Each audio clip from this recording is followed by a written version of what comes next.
Foi aprovada recentemente a aplicação de tornozeleiras eletrônicas para os homens que praticam violência doméstica em sede de descumprimento de medida protetiva, né? Em sede de medida protetiva agora, uma das modalidades de medida protetiva... Ou seja, já tem a medida protetiva, ele já está proibido, digamos assim, vamos lá, de chegar perto da pessoa, da mulher, e ele descumpriu, aí sim que vem a determinação para usar a tornozeleira. Já é utilizada a tornozeleira dessa forma. Descumpriu, coloca a tornozeleira, já é. Ou então descumpriu, vai preso. Mas agora a medida protetiva já vem como uma possibilidade já aplicar a tornozeleira eletrônica antes mesmo dele descumprir. Compreendi. Então aí a pessoa procura a casa da mulher e aí inicia os trâmites, né? Exatamente. A partir dali ela tem que esperar alguma coisa, alguma decisão. Isso, se ela pedir a medida protetiva, que ela também pode pedir em casa, online, né? Ela faz o pedido da medida protetiva lá e ela vai aguardar, a delegacia vai encaminhar para a vara e a vara vai... O processo judicial vai vindo ali, isso, né? É rápido. Tem sido, em média, 3 dias o prazo da concessão da medida protetiva aqui em São Luís. Para algumas pessoas pode ser muito, né? Em regra, porque assim, o prazo processual legal é de 6 dias. Aqui tem se feito até em 1 dia. Mas tem situações que levam 3 dias, que é o período máximo. Mas essa mulher, como é que eu vou pedir a medida protetiva, vou voltar para casa? Normalmente ela pede, vai para casa de um parente, de um amigo, ou se não tiver para onde ir, fica com a gente no nosso alojamento de passagem. Pela natureza do seu trabalho, dá para perceber que você mexe, inclusive, com o emocional de muito homem violento, né? Assim, que se enfurece, né? Com esse apoio que vocês dão e às vezes até as manifestações de vocês. E aí eu pergunto assim, já teve assim alguma retaliação na casa da mulher, ou até mesmo a sua pessoa, vocês não costumam receber assim por parte de alguns só os processinhos, só os processos, né? Não, eu não vou mentir que eu pesquisei sobre isso também. Claro, que se eu trago alguém aqui, eu tenho que olhar quem a pessoa é, né, tal. Aí eu fui lá, o inclusive o Lucas Porto me processou. O jornalista, esse aí deve estar em segredo de justiça, que eu não li, mas o do já tá arquivado. O do jornalista da Mirante, a questão da estagiária lá e tal, ele falou que achei mais interessante esse aquilo ali. Também parece que ele perdeu, né, na primeira instância, apresentou recurso agora. Hoje. Foi hoje? Esse eu não me atentei a isso. Mas fora, assim, essas retaliações, assim, não tem ameaça, assim, a vocês não, né? Não, assim, a maior parte a gente não faz uma caça aos homens. A gente não tá ali, mesmo porque é muito comum, inclusive, que as mulheres denunciem. Por que eu perguntei isso? Eu posso explicar, estender um pouquinho melhor a minha pergunta. Vamos lá.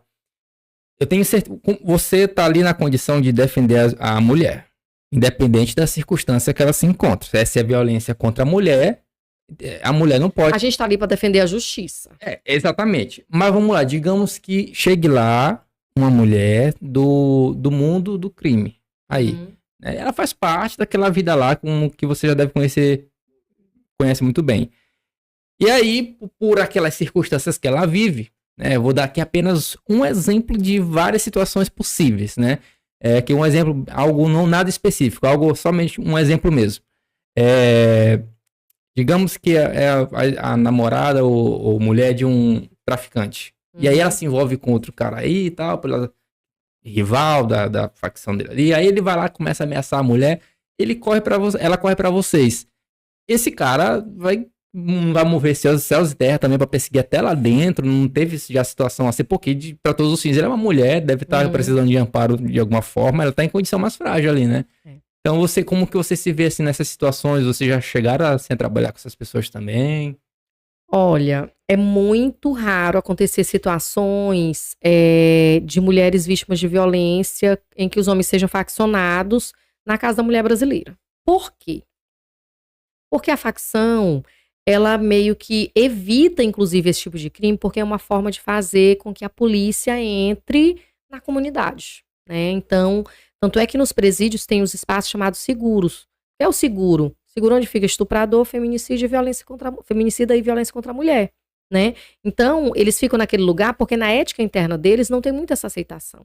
A maior parte dos homens que praticam a violência doméstica propriamente dita são os homens que não praticam outros crimes, né? Então, assim, e deixando claro, né? Lá na Casa da Mulher Brasileira, a nossa busca é pela justiça, né? Claro, quem a gente atende são as mulheres, mas a gente já identificou situações que a mulher não estava assistida no seu direito, ou seja, que ali não era uma situação de violência. E nessas circunstâncias inclusive, os inquéritos são arquivados, não se dá prosseguimento, né? Todos os órgãos trabalham de forma autônoma, então a gente não faz perseguição, né? Você não vai me ver nunca nas minhas redes sociais pegando o arroba de um homem, indo pra cima, esculhambando ele, xingando ele, falando dele. Não tem, como nunca teve, né? O que a gente faz? E o que eu faço quando eu vejo uma mulher sendo achincalhada, atacada, humilhada na rede social? Eu me solidarizo com ela, falando das circunstâncias. Ah, fulana, olha, é muito comum que isso aconteça, mas parabéns por você ter conseguido denunciar, porque quando você rompe o silêncio, você contribui para que outras mulheres se encorajem também, nesse sentido, apenas, né? Por quê? Porque a gente precisa dar esse acolhimento, a gente precisa dizer para elas que elas não estão sozinhas, dizer que as leis estão sendo aprimoradas, né? Embora a gente ainda precise aprimorar muito mais, porque tem determinadas leis que não estão surtindo resultados, né? E a gente precisa fazer com que cada vez mais os direitos e a justiça estejam presentes.